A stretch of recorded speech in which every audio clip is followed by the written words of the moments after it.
할렐루야. 우리 세반석교회 예배 오신 여러분 주님의 이름으로 환영하고 주님의 축복이 임하기를 바랍니다. 우리 세반석교회 이제 하반기 7월 달부터 12월까지 목표와 표가 뭐냐? 하나님의 사랑하심을 받는 성도와 교회가 됩시다. 하나님께서 우리를 사랑하시려면 우리가 하나님과 비슷하게는 못 돼도 하나님이 우리를 받아주실 수 있는 준비는 돼야 됩니다. 여러분 가정에 귀한 아이들이 있지만 아이들이 흙탕물에서 뒹굴다가 엄마 아빠하고 쫓아오면 안아줄 수 있어요? 못 안아줘요? 못 안아줘요. 먼저 그 깨끗한 옷을 입히고 그 다음에 안아줄 수 있듯이 하나님이 우리를 사랑하는 누구누구야 하고 안아주시려면 우리가 뭔가가 우리의 더러움이 해결이 받는 것이 중요합니다. 근데 주님께 나오면 주님이 새 옷으로 입혀주세요. 그러니까 우리가 더럽다는 걸 알고 주님의 새 옷을 사모하면 됩니다. 그러면 하나님의 사랑하심을 받는 성도와 교회가 됩니다. 교회도 마귀 역사가 있을 수 있어요. 마귀 역사가 떠나야 비로소 성령의 역사가 그때부터 이루어집니다. 그래서 모든 어둠이 물러가고 우리 교회와 우리 성도들 가정에 하나님의 성령의 역사가 있기를 주의 이름으로 축원드립니다. 자, 오늘 말씀의 제목이 조금 특이한데 교회 안 죄인들의 착각입니다. 여러분, 이 땅에 교회를 다니는 이제 성도와 교회를 조금 구분해 볼게요. 성도는 예수님의 피로 거듭난 자기의 죄를 씻은 그야말로 거룩해진 예수님의 이름으로 예수님의 피로 예수님으로 옷을 입음으로 거룩해진 거룩한 믿음의 사람을 성도라 그러고 교인은 그냥 교회 다니는 사람을 교인이라 그럽니다. 자, 그런데 교인이 성도가 될 수도 있고 교인으로만 남을 수가 있어요. 다시 성도는 좀 전에 제가 말한 것처럼 더러운 옷을 벗고 주님이 주신 새 옷을 입은 사람을 성도라 부릅니다. 그래서 아무나 성도는 아니죠. 자, 교회는 교회에 출석하는 사람, 교회에 소속된 사람, 교회에 멤버십을 가진 사람을 교인이라 합니다. 자, 그런데 이 교회 안에 오면 특히 새신자들이, 새가족들이 교회에는 천사들만 있을 거라고 보통 기대하고 옵니다. 그런데 와봤더니 몇 년 전에 자기 돈을 띄어먹은 누구누구도 있고 자기하고 막 싸워서 사이가 안 좋은 누구누구도 있는데 저분들이 다 성도라고 부르면 받아요. 자, 그래서 교회가 이런 곳인가 라고 그 새가족이 생각할 수 있어요. 그리고 지금도 여전히 매스컴을 통해서 교회 좋지 않은 모습들이 방송이 되죠. 그것도 좀 문제긴 한데, 자, 그러면 그분들은 그리스도로 인해서 새 옷을 입었다고 보통 보는데 왜 그런 세상 사람보다 더 악한 죄들을 지으면서 내가 성도라고 착각하는지.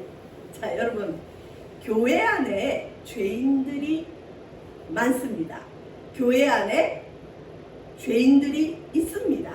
이 앞에 서 있는 목사도 예수님으로 옷을 입지 않으면 죄인으로 그대로 살다가 죄인으로 죽습니다. 자, 그러니까 교회 안에는 죄인들이 많습니다. 그래도 교회 안에 들어오는 게 중요한 게 뭐냐? 적어도 교회 안에 있는 사람들, 교회 온 사람은 자신이 죄인이라는 인식이 있어요. 그래서 교회에 오면 자기가 좀 더 나은 사람이 되고 자기가 도저히 고치지 못하는 고질적인 죄의 습성들을 고칠 걸 기대하고 교회에 오긴 합니다. 자, 그런데 문제는 뭐냐? 교회 안에만 들어오면 저절로 자기의 죄가 해결될 거라는 착각.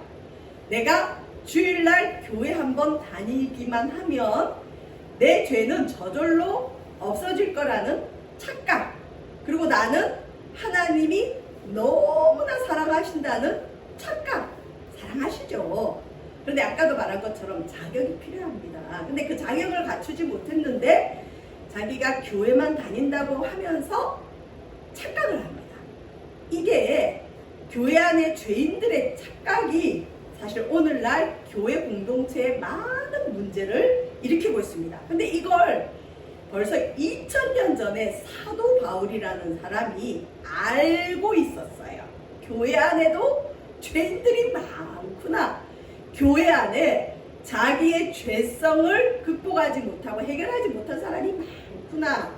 그래서 로마서 2장 1절에서 3장 18절이 이 당시 사도 바울 당시에 유대인들, 로마 교회 안에 유대인들이 많았어요. 그러니까 유대인들의 죄에 대해서 고발하는 게 오늘 로마서 2장 1절에서 3장 18절인데, 자, 한번 말씀을 보겠습니다. 자, 지난번에 로마서 1장 18절에서 32절은 1장은 이방인의 죄, 그러니까 로마서가 쓰여질 당시는 하나님께 택함받은 유대인이 있고 유대인을 제외한 모든 사람을 이방인이라 그래요. 좀 마음에 안 들죠? 자, 근데 이 당시 성경에는 이 사람들을 이방인이라 그래요. 그래서 로마서 1장 18절에 32절은 이방인의 죄인데 우리는 오늘날 우리를 가지고 이방인이다, 유대인을 뭐 선민이다 하지 않죠.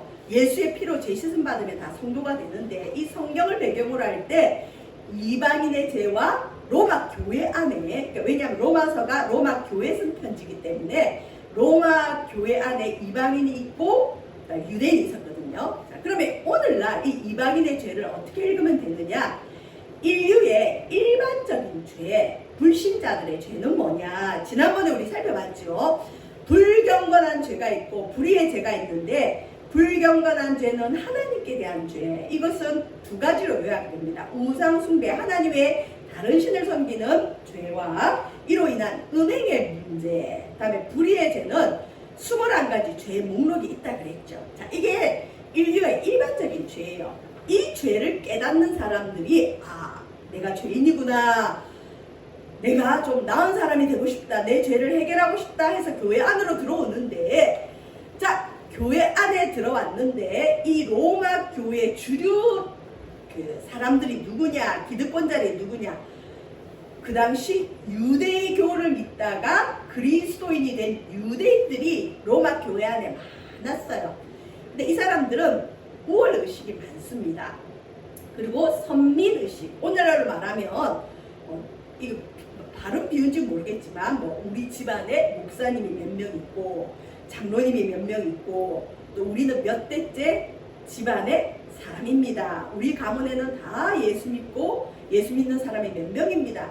이런 프라이드를 가진 그런 교인들이 많다는 거죠. 그러니까 이 당시 유대인들은 이런 선민의식이 있었는데 바울은 이런 교회 안에 사람들이, 특히 유대인들이 죄 가운데 있다는 거예요. 그래서 바울이 뭐라고 하느냐? 로마서 1장 15절에 그러므로 나는 할 수 있는 대로 로마에 있는 너희 로마 교인들에게 또 복음을 전하기를 원한다. 이 말은 뭐냐면 바울이 들어보니까, 조사해보니까 로마 교회가 세워졌는데 로마 교회 안에 이방인도 있고 유대교인들도 있는데 이들이 복음을 모른다는 걸 안 거예요. 특별히 유대인들이 문제가 많고 문제를 많이 일으킨다는 걸 바울이 알았던 것 같아요. 그래서 내가 로마 교회에 꼭 가서 특별히 그 로마 교회 안에 있는 유대인들에게 나는 복음 전하고 싶다, 이런 말을 한 겁니다. 자, 보시면 유대인들의 죄를, 특별히 오늘날 교회 안에 죄인들의 죄를 제가 총 5가지로 요약을 했습니다. 로마서에서 가장 어려운 부분이 로마서 2장 1절에서 3장 18절 죄 부분인데, 이 사도 바울의 문필의 특징이 어떤 명제를 하나 던져놓고 부연 설명을 많이 해요. 그러니까 이걸 이해하지 못하면 이 부분은 몇 번을 읽어도 정리가 안 돼요. 제가 이 로마서만 벌써 한 5번째 강의를 하는데 할 때마다 이 2장 1절에서 3장 18절은 어려워서 그냥 넘어갔어요. 근데 우리 세원수 교회가 복을 받은 건 이제 이 본문이 보이기 시작해요. 네, 책도 많이 보고 해도 이게 정리가 안 되는데 하나님의 은혜로 이 5가지를 딱 요약을 해보겠습니다. 이게 그 당시 유대 기독교인들의 죄기도 하고 오늘 교인들의 죄입니다. 어떻게 보면 저와 여러분의 죄일 수도 있습니다. 첫 번째 교인들의 죄가 뭐냐? 판단하는 죄. 저와 여러분 판단 많이 하죠. 저도 판단 많이 합니다. 로마서 2장 1절. 그러므로 남을 판단하는 사람아, 누구를 막론하고 네가 핑계하지 못할 것은 남을 판단하는 것으로 내가 너를 정죄하니 판단하는 내가 같은 일을 행함이니라. 이 당시 유대인들은 자기가 가진 율법으로 이방인들을 판단했어요. 초대 로마 교회가 누구로 구성되어 있다 그랬죠? 이방인들과 유대인들. 근데 이방인들은 어차피 우상을 섬기다가 들어왔기 때문에 자기들이 죄인이라는 걸 인정합니다. 근데 문제는 유대인들이에요. 우리는 몇 대째 집안이고, 우리 집안에는 어떤 일이 있고, 엄청난 그런 그 신앙의 힘이 있는 집이다. 그래서 이 유대인들이 기독교인이 되자 자기들이 이미 알고 있는 율법으로 이 새로 들어온 이방인들을 판단하기 시작하는 거예요. 기준이 되어버렸어요. 자, 유대인 성도들은 어떤 게 있었느냐? 자기들만 하나님의 선택을 받았다고 하는 선민의식이라 그래요. 이게 있었어요. 그러니까 굉장한 프라이드를 가지고 있어요. 하나님 우리만 사랑하신다. 우리를 사랑하신다. 그리고 이방인들을 개만도 못하게 취급했어요. 돼지 취급했어요. 짐승 취급했어요. 그래서 이방인이 교회 안에 들어오면 저 죄인들, 저 짐승만도 못한 사람들, 이렇게 보는 눈이 있었어요. 그리고 자신들만 의롭다고 생각합니다. 우리는 아브라함의 자손이다. 우리는 믿음의 후손이다. 자, 오늘날 교인들의 착각은 뭐냐? 하나님이 날 사랑한다는 거예요. 그리고 우리 집은 몇 대째 믿는 집안이다. 뭐 이런 착각들이 있는 거죠. 그리고 나는 흔히 말하는 어느 교회에 다닌다. 이런 착각이 있습니다. 주님과 예수님과 자기의 관계는 생각하지 않고 내가 어디 소속해 있다?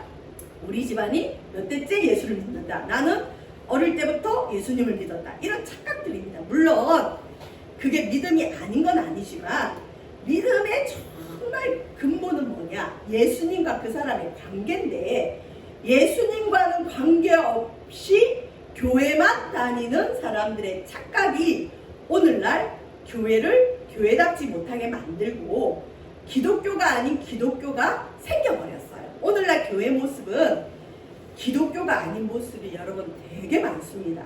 그래서 그냥 오늘날 교회만 보고 기독교가 왜 저래 하지 마시고 성경으로 돌아가시길 주의 이름으로 축원드립니다. 자, 판단하는 죄에 대해서 바울이 뭐라 그러느냐? 유대인 기독교인들아, 유대교를 믿다가 로마 교회로 들어온 유대인들아, 판단 그만해라.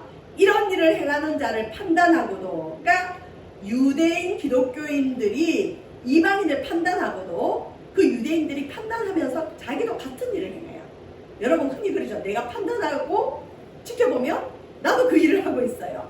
욕하면서 배운다고 누군가를 지적할 때 한 손가락은 그 사람을 향하지만 나머지 네 손가락은 누굴 향하죠? 나를 향해요. 그러니까 누구의 죄가 보인다는 건 나도 그 죄를 알고 있고 그 죄를 지을 가능성이 있다는 건데 우리가 보통 이런 생각 못해요. 자, 유대인들에게 네가 이방인들을 그렇게 판단하고 특별히 구원 얻으려고 교회에 들어온 이방 기독교인들을 그렇게 판단하고 너도 똑같은 죄를 짓고 있구나. 네가 하나님의 심판을 피할 줄로 생각하느냐?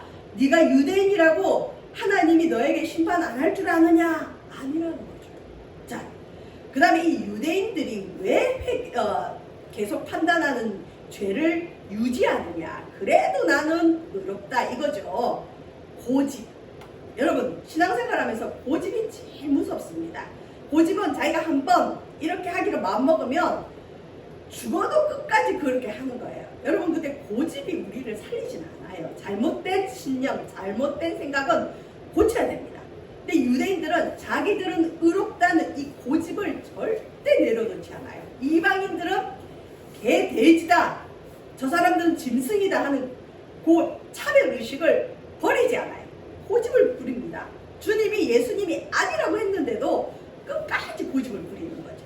그리고 회개를 하지 않아요. 이 사람.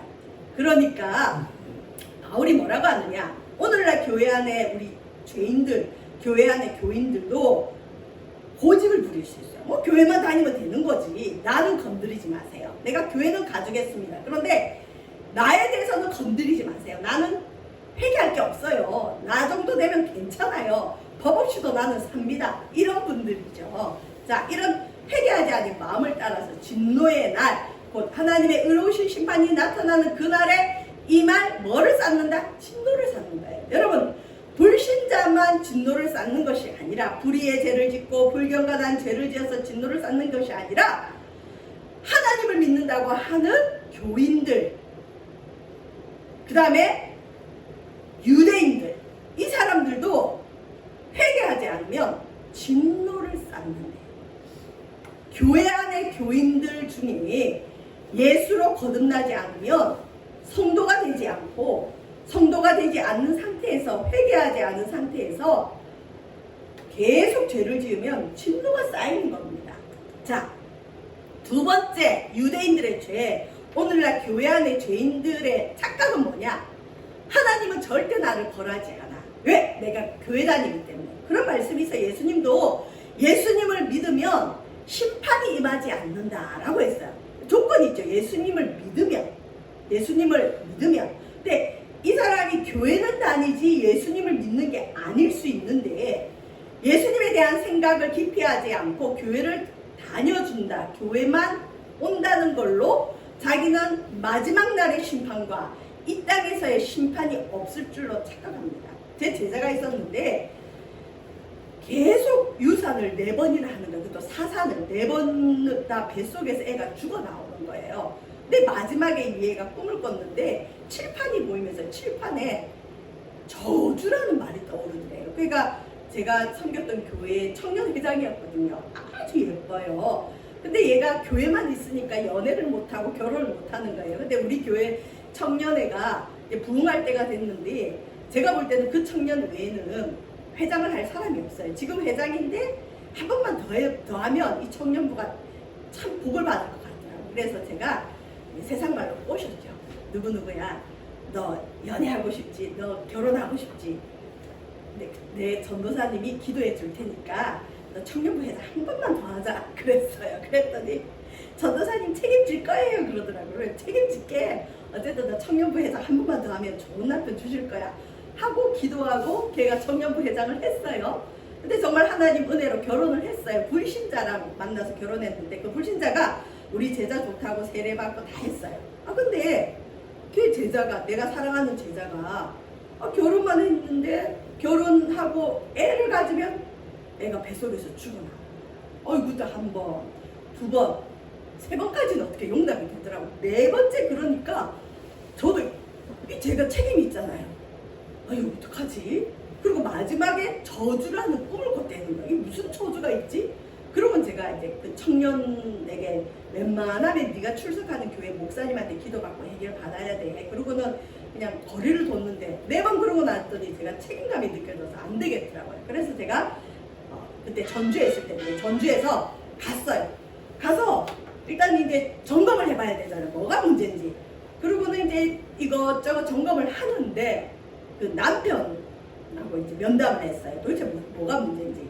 근데 그 남편이, 제가 그 남편을 향해서 세례받았고 교회 다니고 있으니까 예수님으로 죄 씻음 받았죠 하고 구원을 점검을 했어요. 그랬더니 그 남편이 하는 말이 너무 재밌었어요. 제가 잊을 수가 없어요. 전도사님, 저는 교회를 다녀준다고 했지 예수 믿는다고는 안 했어요. 그러는 거예요. 그러니까 걔는 교회만 다녀주면 되는 줄 알았대요. 예수님을 믿진 않았다는 거죠. 어쨌든 알아보니까 이제 그 집안에 어떤 문제가 있고 그 문제에 대해서 회개 기도했더니 그 다음에 아기를 가졌는데 사산 안 했고, 그리고 한 10년 지나서 하나님이 또 아기를 주셔서 지금 아들, 딸 잘 놓고 잘 삽니다. 요즘도 한 번씩 제가 묻죠. 지금도 니네 남편은 교회만 다녀주지 예수님은 안 믿는데? 하고 물어봐요. 여러분, 교회 안에 교회는 다니는데 예수님에 대해서는 모르는 사람이 의외로 많더라고요. 그래서 그런 교회를 다니다 보면 착각을 해요. 나는 심판받지 않아. 아니죠. 바울이 로마 교회 성도들에게, 교인들에게 뭐라고 하느냐? 하나님께서 각 사람에게 그 행한 대로 보응하시되. 이 드라마나 영화에 이런 주제를 많이 가지고 하죠. 교인들은 무슨 죄를 지어도 주님이 용서했다고 착각하면서 죄짓고 교회 오고, 또 죄짓고 하나님 믿으니까 우리는 벌 안 받을 거라고 잘못된 복음을 전파해서 기독교를, 신앙을 오염시키고 있어요. 그래서 세상 사람들도 기독교는 저런 건가 그래요. 근데 바울은 분명하게 얘기합니다. 이 편지가 로마 교인들에게 보내는 편지예요. 그러니까 오늘날 우리 교회들에게 보내는 편지인데 뭐라고 하느냐, 하나님께서 각 사람에게 행한 대로 보응하신대요. 여러분, 교회를 다녀도 반드시 하나님은 보응하십니다. 어떻게 보응하시느냐, 악을 행하는 각 사람의 영에는 환난과 공고가 있고, 여러분 교회 다니면서 악을 행하는 사람 가만히 보십시오. 평안하지 않아요. 환난과 공고가 있습니다. 또 선을 행하는 각 사람에게는 영광과 존귀와 평강이 있다. 하나님 보응하신다는 하나님이에요. 세 번째, 자, 유대인들이 잘난 척하는 이유가 자기들은 율법이 있다는 거죠. 자, 율법이 있는 참 유대인들이 누구냐? 자, 조금 이 부분이 어려운데 로마서 2장 29절에 표면적 유대인이 있고 이면적 유대인이 있다 그러는데, 이면적이 뭐냐? 내면적. 그러니까 겉만 그리스도인이냐, 속까지 그리스도인이냐. 이 당시로 말하면 겉만 유대인이냐, 마음까지 유대인으로 정말 하나님을 경건하게 믿고 있느냐, 이거예요. 여러분, 리얼 크리스찬, 진짜 그리스도인이라는 거죠. 교인이라고 해서 모두 다 진실한 그리스도인은 아닙니다. 근데 유대인들은 착각합니다. 자기들에게 율법이 있기 때문에 이 율법이 있는 한은 자기들은 진짜 유대인이다. 근데 성경에 바울이 말하기를, 여러분 시간 될 때 읽어보시면 뭐라느냐, 율법을 가진 걸로만은 안 된다. 율법을 행하는 자가 진짜 유대인이다. 오늘날 그리스도인들은 뭘까요? 네가 교회만 다닌다고 진짜 그리스도인이 아니라 예수님의 말씀을 붙들고 예수님의 뜻과 예수님 말씀으로 살아야 진짜 그리스도인이다. 예수의 피로 거듭나야 진짜 그리스도인이다. 이 말을 하고 있는 거예요. 자, 네 번째, 이게 이제 중요한데, 제일 많이 듣고 제일 시끄러운 것이 직분의 문제예요. 직분이 있다고 죄가 면제된다고 생각합니다. 특히 순수한 불신자들, 이제 예수 믿은 지 얼마 안 되는 사람들은 목사님, 장로님 이러면 무조건 믿고 봐요. 그럼 제가 제일 조심시켜요. 그러다가 너 큰일 난다. 그리고 처음 예수 믿으면 복음을 전해서 온 가문이 예수를 믿는 경우가 있었어요. 근데 제가 그분들 앉혀놓고 제일 먼저 뭔 얘기를 했느냐, 그분들이 안티크리스찬이었어요. 보통 안티가 아니라 극심한 안티크리스찬이다가 어떤 계기가 있어서 복음 앞에 무릎 꿇고 온 가문이 열 몇 명이 한꺼번에 주일날 교회 와서 등록하고 이 교인이 된, 성도가 된 경우가 있었는데, 저는 그 말을 한 게 기억이 안 나는데 수년이 지나서 그 교회 이제 그 성도들이 한 번씩 전화 와서 저한테 고맙다고 인사를 해요. 뭐가 고맙냐 물어보니까, 목사님이 자기네들 처음 신방, 이제 그 가정에 처음 방문하는 걸 방문해서 예배 드리면 신방 예배라 그러는데, 처음 신방할 때 자기들에게 해준 말이 있는데, 그 말이 시간이 지날수록 자기들의 편대가 되고, 그 말 안 들었으면 우리는 어쨌을까 하는 생각이 든대요. 내가 무슨 말을 했어요? 난 기억이 없어요. 그랬더니 목사님이 그랬대요. 절대 교회 안에서 사람 믿지 마라 그랬대요. 제가 목사라도 믿지 말고 오직 주만 바라보고 교회 다녀야 된다. 사람을 의지하고 사람 기대하고 사람에게 뭔가 있을 거라고 착각하면 반드시 시험 든다. 목사님에게도 시험 들 수 있으니까 항상 예수님만 바라봐야 됩니다. 어느 권사님, 어느 장로님 믿음 좋다고 무조건 믿었다가는 큰일 납니다. 제가 그랬다는 거예요. 어떻게 보면 참 비참한 현실이지만 또 그게 맞아요. 왜? 교회는 주님만 높여줘야 되고 주만 바라봐야죠. 어떤 목사님 따라가다 그 목사님 무너지면 같이 무너질 거예요? 아니잖아요. 근데 그 가문의 사람들이 시간이 지날수록 그 말씀이 진리되는 거예요. 목사님이 처음 해준 말이기 때문에 자기들은 그 말을 잊을 수가 없대요. 근데 그 말씀이 있었기 때문에 지금까지 신앙 버리지 않고 앞을 향해 갈 수 있다는 말을 듣고 제가 나도 모르게 그 가정에 하나님께서 말씀하셨구나. 이게 왜 그럴까요? 어느 날부터 직분이 어떤 면제부가 돼요. 저분 목사님이다, 저분 장로님이다. 그러면 무조건 좋게 보고 들어가는 게 있어요. 그리고 그분들은 죄와 거리가 멀다고 생각하고 본인도 그런 착각을 합니다. 목사들이 그런 착각을 제일 많이 해요. 여러분, 직분이 있다고 제가 절대 면제되지 않습니다. 그래서 바울이 뭐라고 했냐? 너희가 유대인이냐? 유대인의 나음이 무엇이고, 자, 유대인들이 뛰어난 게 뭐냐? 하나님 말씀을 맡았다. 오늘날 목회자가 하나님 말씀을 맡았기 때문에 자기가 대단하다고 생각합니다. 그런데 목회자들이 지을 수 있는 제일 큰 죄가 뭘까요? 말씀은 전하는데 그 말씀 전하면서 내가 그 말씀대로 산다고 착각하는 것. 근데 그렇게 못 살 때도 있죠. 그게 문제입니다. 그래서 자기가 그렇게 살면서 말씀을 전하면 그 말씀에 능력이 있는데 그렇지 못할 때 문제가 많죠. 자, 교회 직분자들이 쓸 수 있는 최고의 방어 기제, 최고의 뭔가가 뭐냐? 갑옷이 있는데 영적 가면. 이 영적 가면이란 말 좀 어렵지만 가면 쓴다는 얘기예요. 특별히 그게 신앙의 가면, 영적인 가면이 있는데 뭐냐?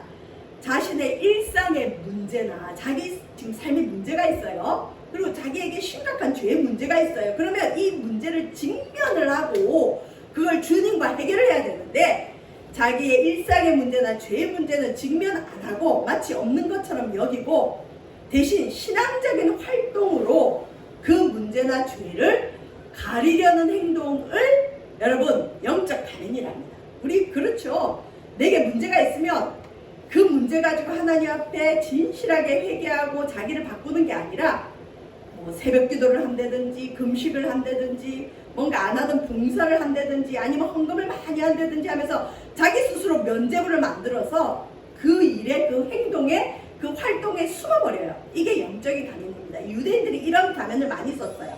여러분 죄는 해결하지 않으면 그대로 있습니다. 이 죄의 문제를 해결하는 길이 뭐냐? 이사야 1장 18절인데 너희 죄가 주홍 같을지라도 눈과 같이 헤어질 것이요. 여러분 이 죄는 반드시 헤어집니다. 근데 조건이 있죠. 주님 앞에 가지고 와야 교회만 다닌다고 되는 게 아니라 주님 앞에 해결받아야 됩니다. 죄는 어떻게 해결하느냐? 예수님의 피로. 그래서 기독교는 예수님의 피입니다. 처음부터 끝까지 예수님의 피가 우리를 모든 데서 깨끗하게 하신다. 제가 첫 서두에 그 얘기했죠. 아이가 안아달라고 왔는데 옷이 더러우면 안아줄 수가 없죠. 옷을 깨끗하게 갈아입히면 안아줄 수 있어요. 우리의 더러운 옷을, 우리의 더러운 마음을, 우리의 더러운 영혼을 예수님의 피로 씻으면 우리는 깨끗해져서 주님이 우리를 사랑하여 주실 수 있습니다. 우리의 죄는 예수님의 피로 씻을 수 있습니다. 어떤 행동이 아닙니다. 자, 바른 신앙생활이 뭘까요? 네, 결론입니다. 직분이 아니고 휴대폰은 자, 직분이 아니고 복음으로 죄의 문제를 해결해야 합니다. 아멘. 여러분 바른 신앙생활은 복음이 들어가야 돼요. 복음으로 내 죄를 주님 앞에 직면하면 됩니다. 사람 의식할 필요 없습니다. 자, 5번째, 우리 그러면 모든 유대인이나 교회를 오래 다녔거나 몇 대째 집안이거나 다 죄 아래 있어요. 목회자도 죄 아래 있고 장로님도 죄 아래 있어요. 자, 그러면 어떠하냐? 우리는 아니야? 결코 아니다. 유대인이나 헬라인이나 유대인들도 다 죄 아래 있다. 우리가 이미 선언했다. 우리 모두는 죄 아래 있습니다. 이 죄에 피할 사람은 없어요. 주님이 뭐라고 하셨느냐? 의인은 없나니 하나도 없다. 교회를 수십 년 다녀도 의인은 아니고 우리는 죄인입니다. 이 죄인은 뭘 해결해야 되느냐? 복음으로 자기 죄를 해결해야 됩니다. 사도 바울 당시 로마 교인들이나 오늘날 모든 교회, 성도 말고요, 교인들, 교회만 다니는 교인들에게는 복음이 꼭 필요합니다. 그래서 로마서가 쓰여졌습니다. 여러분, 하나님의 사랑하심을 받은 성도는 누구냐? 직분에 상관없이 여기 있는 저 목사도 죄를 인정하고 복음으로 거듭나야 하나님이 사랑을 베풀어 주시는 것입니다. 기도하겠습니다. 하나님 감사합니다. 복음으로 거듭나서 교인이 아니라 성도가 되어지게 하여 주시옵소서. 교인들의 착각을 물리쳐 주시옵소서. 예수님 이름으로 기도합니다. 아멘.